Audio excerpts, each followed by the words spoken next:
Humans of the cardboard, Phantom Nightmare is on the horizon for the future of Yu-Gi-Oh! It's a very promising looking set. It has a really cool start with very cool Yu-Bell support, and that's all that's been revealed so far. So there's still 70 plus cards yet to come from this core set. It's still 2+ months away even from the OCG getting it, so we won't even get into the heavy reveals for at least a couple weeks, a handful of weeks. From this point, but we can look at some of the information we already know about past sets and how we're leading into this set and kind of have a good amount of assumptions on what could be in here and theorize a good portion of what this set could end up being. So that's what we're talking about today, kind of theorizing what could be in Phantom Nightmare. I have another scheduled video that we'll kind of mention as we get a little further in here, that we'll talk about a little later on in the week, but it's a really cool core set. Phantom Nightmare is cool. We've been waiting on Yu-Bell support for a long time, and we're kind of set up to get a lot of really cool stuff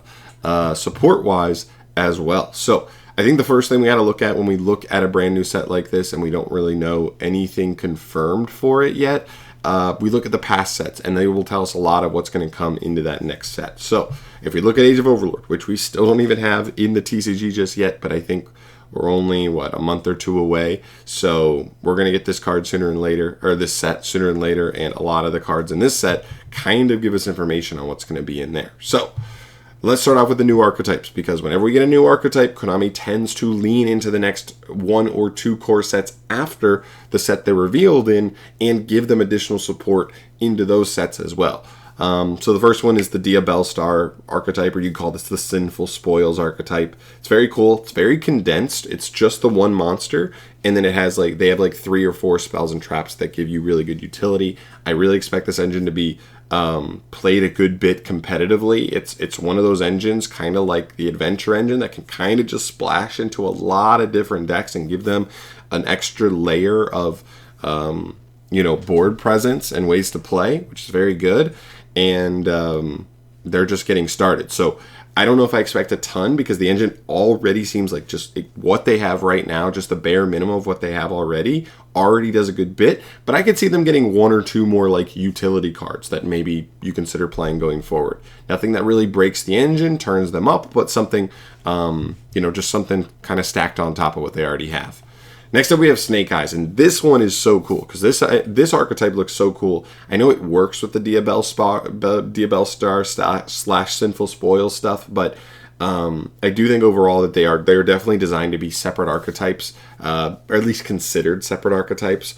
This archetype is really cool. It's all about putting monsters in the spell and trap zone. That's how you kind of remove your opponent's monsters. You do it to your own. It helps you extend.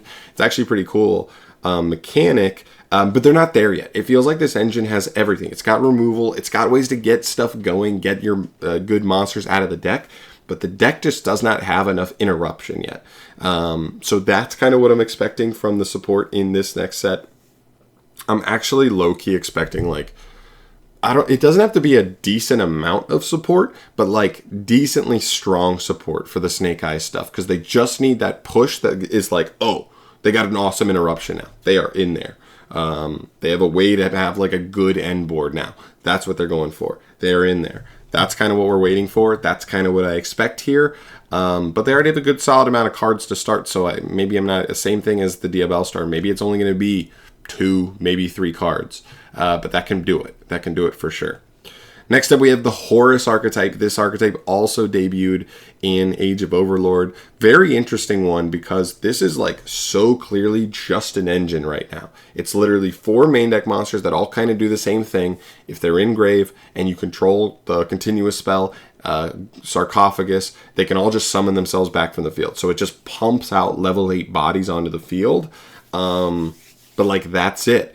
And so I wonder, since it was its first release, is there any world where they take this next core set and they kind of round them out and make them more than just an engine? Because that's literally all they are at this point. They do not work as an actual deck. They only work if they're splashed with other engines aside of it. And so we'll see. I don't really know what they're going to do with that. But if they do it and it's good, then we're in a good spot, and that's cool. But if not, I find myself looking at this archetype and going it's a little bland. It just kind of plops big bodies, level 8 bodies on the field as an extension engine. I wish it had a little more I don't know, personality to it. I don't know. Call me crazy. But I expect something here. I don't know if it's going to be good. I don't know if it's going to really round the archetype out. I don't know what their plan is. But I expect something. I just don't know what it's going to be yet.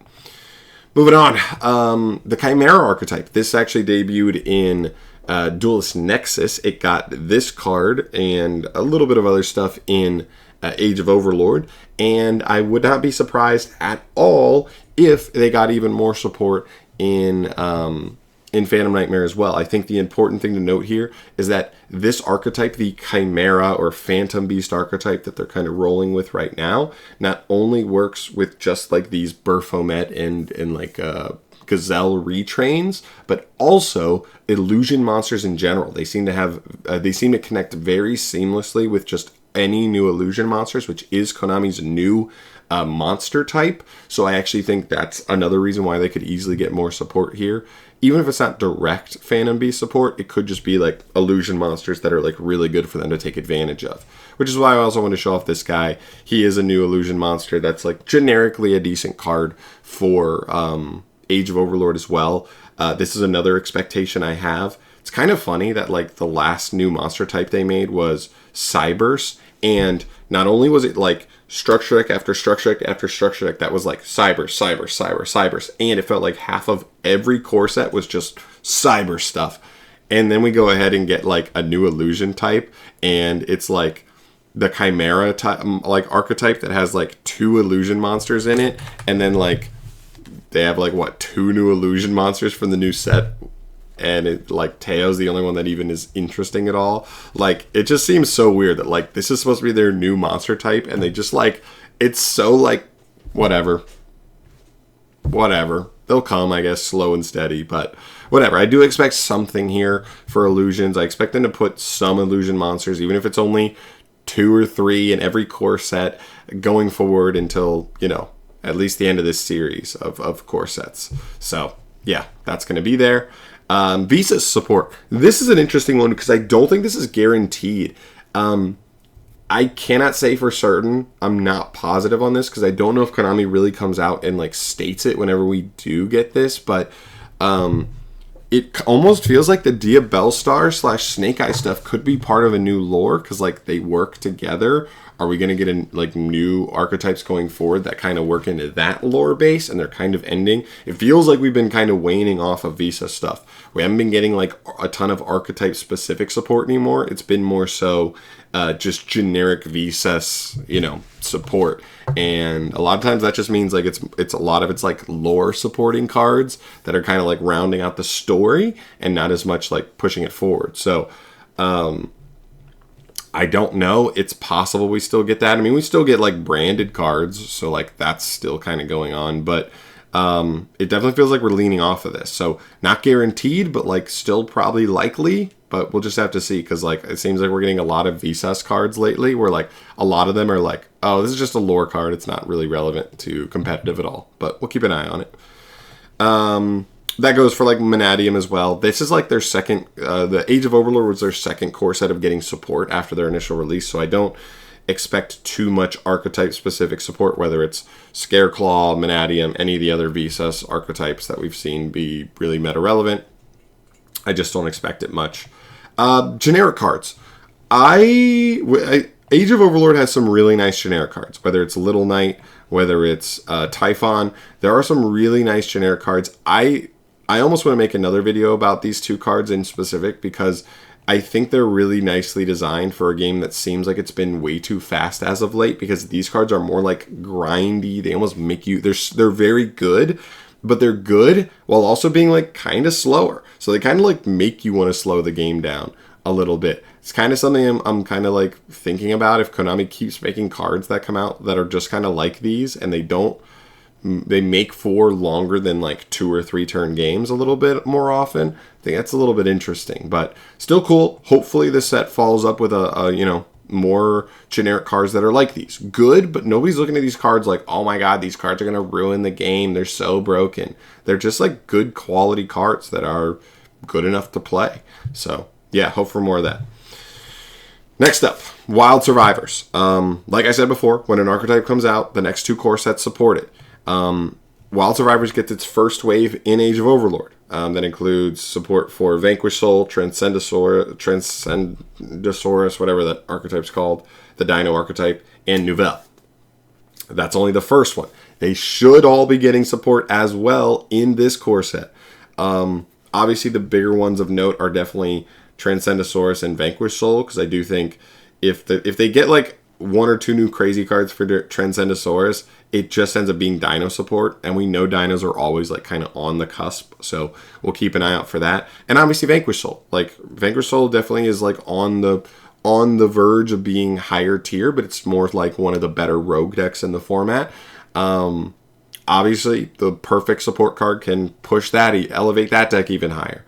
And Nouvelle, there's a world where if the support is awesome, Nouvelle can take that leap. Their support in Age of Overlord is pretty nice. If they get another wave of like really nice support, we'll see. But like, it has a lot of disadvantages, so not as picky on that one for meta stuff. But it is still worth noting. So yeah, keep an eye on those. And I think the last thing to mention is Valiant Smashers is getting released right now, and I think some people will be questioning if this set will get legacy support in Phantom Nightmare. And to that, I would say this: I do not think Konami likes to overlap deck build pack legacy support. That's why they kind of release 2 a year, 6 months apart, so that way there's 2 core sets in between normally, and that's how they do it. So I believe Wild Survivors will get their second wave of support in Phantom Nightmare, and then when we get the next core set after Phantom Nightmare, that will debut the first wave of legacy support for the Valiant Smashers archetypes. Kind of a bummer, because I know a lot of people are excited for these 3, but it'll be nice to get these at the very least. But yeah, I think that's mostly it. That's the stuff that I'm definitely expecting, and that could easily make up almost half the set for sure, depending on how many cards they give to each of these individual archetypes for sure. But at least a good chunk. I guess. Oh, one more thing I want to know that I didn't mention with these, and I should have. Age of Overlord was heavier on brand new archetypes, right? 3 good like potential meta archetypes going forward, as well as some really awesome like metagame staples, good generic cards, Typhon and SP Little Knight being like the top of that, and there's a couple of other nice cards as well. Generally, Konami doesn't do sets that have like the same vibe back to back, and I think part of that is if they make multiple new archetypes in a set, they don't want to make like 3 more new archetypes in the next set. That's just like overkill, especially when they're going to give legacy support to those first 3 archetypes anyway. So I think it's more likely that this becomes one of those sets that is a little heavier on legacy support. Now, it's going to be for a lot of these new archetypes that we're talking about right now, but I also think that could be I think it could be a set that's a lot more like Dune. Looking at Dune, I think the biggest things about Dune was like Infernoble, Altergeist, Unchained, and I feel a Rescue Ace. Those are like probably the big 4, where like those were archetypes that were like not on the competitive map at all. And now all 4 of them you could say are like maybe 4 of the best rogue decks, or some of them even tier 2 maybe at this point in the game. So I almost expect this set to be a little bit more like that, heavier on legacy support. And just because like generally they don't go back to back with like heavy core sets that have just like new archetype. That's kind of what I'm expecting. Maybe we get 1, maybe 2, but like I definitely no way we get 3. But 1 I think is maybe what I expect from this new set. But we'll obviously have to see. So those are my early expectations for Phantom Nightmare. I want to know what you think based on these expectations. Like, is this setting up like a set you're going to enjoy if it has this stuff? Is it going to come down to what the other stuff in the core set is going to be, not just this support? I'd love to hear your guys' thoughts on that. What do you want to see? Any of that stuff. Just really any thoughts on Phantom Nightmare going forward. I'd love to hear them. I'm out of here for today. I've rambled enough about this set that we know nothing about at this point, but it is what it is. That's the channel.